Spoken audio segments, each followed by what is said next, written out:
Hello, this is Alfie Carter, and this is the Jollymun Podcast with the new introduction, new intro music, little kind of jangly thing by my friend Finn. So, very kind of Finn to do that. So, round of applause. Thank you for Finn. There we are. And it's a really cold Monday night. I never, ever do podcasts at night. But it's, 8 o'clock, just dinged the 8 o'clock. On my grandfather clock in my mind, and yeah, it's cold, man. It's been a cold day. I've been walking around. I was in my dressing gown, and I knew I had to go to Crisis, the charity shop, to get rid of some CDs. Thought I'd give them to someone who then sells them, and then homeless people get sort of mattresses and things like that, which I think is quite a good chain of events, personally. I just started walking. I was walking.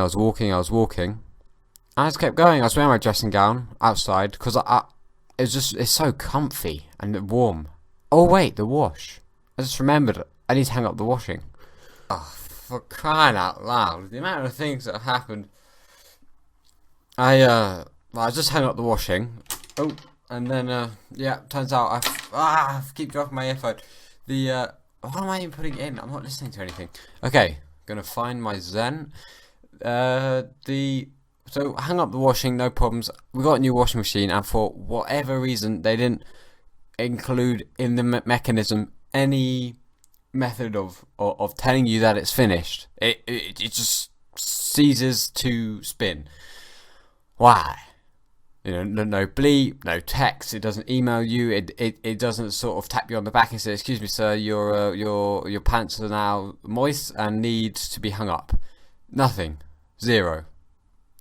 Why? Doesn't make sense. Alright, it was cheap, but still, how much does it cost to add some kind of bleep? Annoying, simply. And then I sort of realised actually that I probably just posted something. Yeah, anyway, I had some sort of technical difficulty on my phone where I had to access something which then didn't access in a sort of high pressure situation. Nothing awful, but just sort of something that was necessary to tweak. And then that wouldn't open. And then my phone crashed. And that was it. That was all I had. So I sat down and started recording the podcast again. Wonderful. I'm glad to be back. So recently I was visiting someone, and we had a turnip for dinner, and we actually had it for lunch as well. And this turnips. This is a turnip which was owned temporarily by this person, of course. From the moment he bought it, he owned the turnip, and then sort of the moment it left, it's hard to tell when food no longer belongs to you. It sort of becomes biological, and that period of time where we were in possession, it was sublime. This turnip, I'd never really had turnips before. It's sort of a semi-root vegetable. It probably by definition is a root vegetable, but sort of it's only semi-submerged beneath the terrain.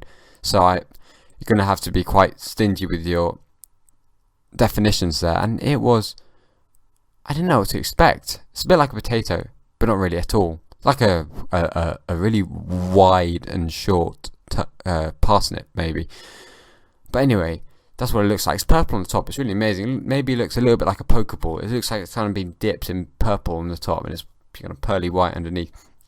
You peel it, and it was one of the nicest vegetables I've ever had. This is a really significant sort of emotional moment, because I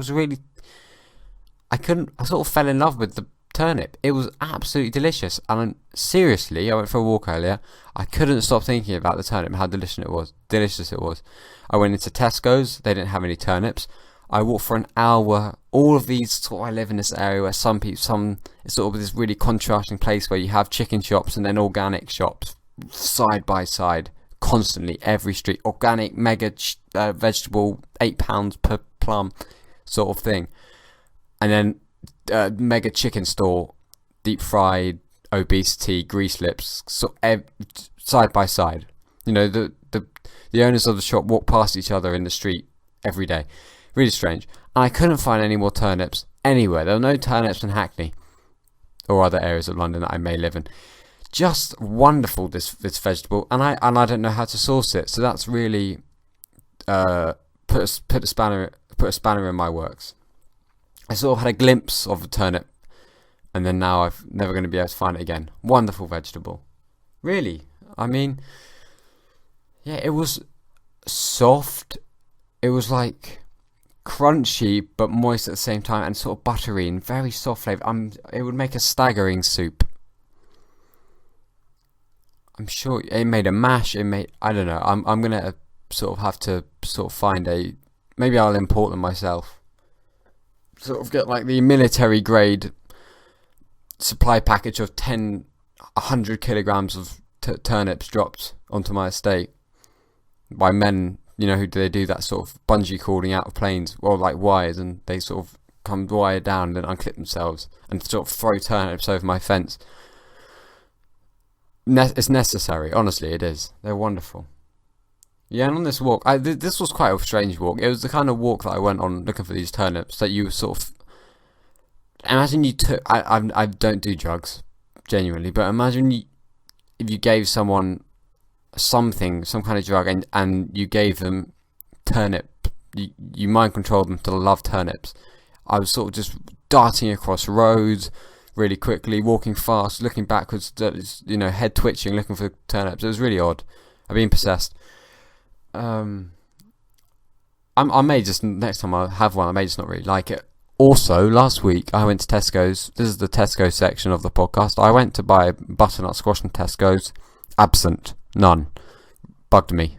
I had to replace it with carrots. Still a very lovely dish I birthed, but just the sort of ideology.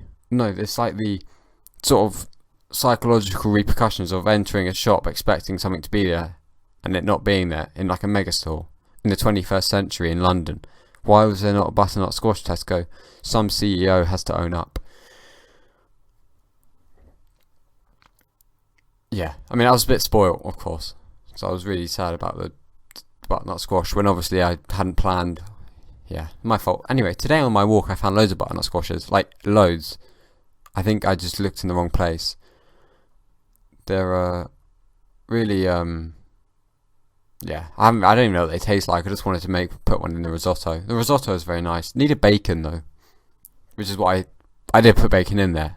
That's my point. So I was successful, but without the bacon, it would have been like a 6 out of 10, which is fine, and it's a Tuesday night, and you're enjoying it, and you're looking around the table, and people are smiling, but, is it really what you're there for? That's the question you've got to ask yourself. And the bacon took it to that sort of 8 level, maybe 8. Almost a pun there. You can probably find a sort of little joke about 8. It's sort of double entendre, not double, there's 2 meanings. I'm sure you know them. Yeah, and then it's just really cold now. I'm wearing shorts because the washing machine broke, which is why the new washing machine's here. So all my trousers were dirty. Not dirty, but that sort of, I've worn them twice, and now they look perfect and they feel perfect. They don't smell, but they need a wash, or people start questioning me. That sort of mentality infected my dress code. So yeah, I've been wearing shorts. It was really cold. This room is absolutely freezing. I've got 2 washes, or I've got 2 sort of hanging washing, drying in here. And I don't know if they're like emitting freezing air, but it's way colder than you'd ever imagine. I got 2 lights on, hoping that the lights will give off a bit of heat. No, actually, the one of the lights I thought was going to break, so I turned on, like, the bulb was starting to flash, but it's actually pulled through. It's sort of, maybe I had a little fibrillation of the heart, and it almost died and fluttered away, but then, I don't know, turned it off and off again, off and on again. I just given off loads of photons. Wonderful. Oof. I think they do it by thermionic emission, these lights. Bit of physics. Not worth 2 years of your life for 3 seconds of podcast intellectual words. Not worth it. Not worth it. I haven't done a podcast in a while. I do apologise about that. I sort of lost my mojo. The what do they call it? The quarantine second lockdown was kind of got to me, sort of stopped feeling like a person, unfortunately. It's really similar to this. Yeah, anyway, boring. Honestly, Alfie, boring. No point. Boring. Oh. I went on a lovely long walk this morning. Sometimes I just get in this really sort of energetic. I was sort of walking down, naming pieces of graffiti, reading it. You feel really alive, just going for a walk. There was a Timrod the Bee. I think it was called Timrod. He was a piece of graffiti, the bee. Someone drew it. It's actually very nice, sort of natural imagery. It's very good fun. But he doesn't move. He's sort of flying, but he's not moving. He definitely defies physics, that picture. That bee, Timrod. It's a bit naughty, really. I hope he never has to sort of explain himself to anyone. Oh dear, I'm sorry. I just got a message. Appalling. Really bad bit of professionalism there. I mean, this podcast, up until this point, was really going well. Sorry, the text I got was quite funny there.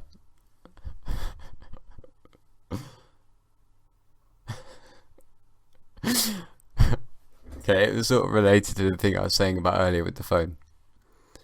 I've recorded also a podcast with a comedian called Paul Foote. He's been on sort of various TV shows and live does tours and things like that. So that will be uploaded. No, he'll upload that and I'll link it on my Instagram page probably, or maybe. How else? I mean, the only people that listen to this follow me on Instagram anyway. But it'll be exciting, I think. That shit is good. It was good fun.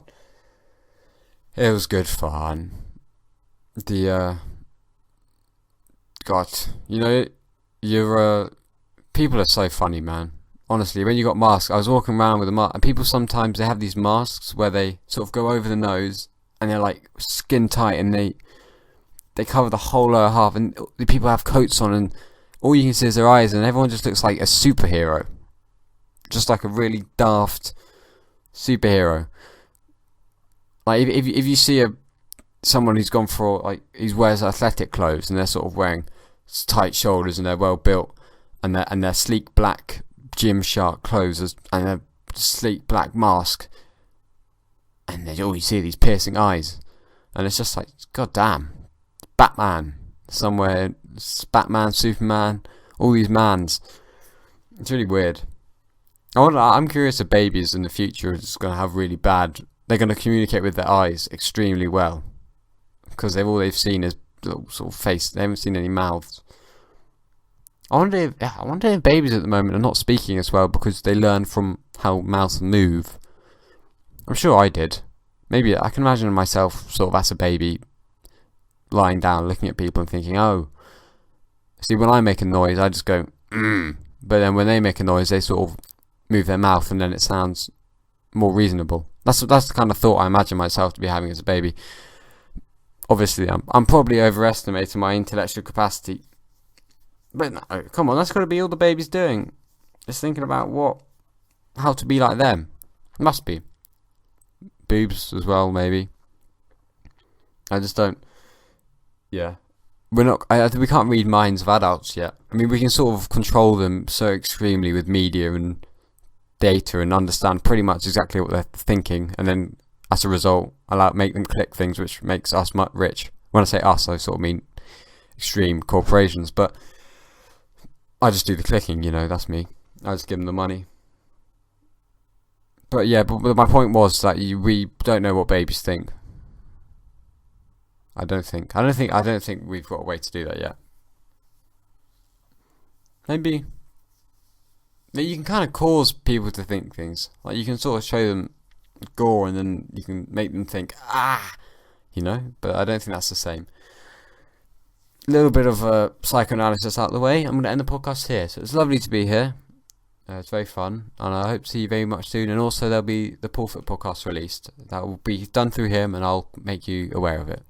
Thank you very much. Wonderful, and see you soon.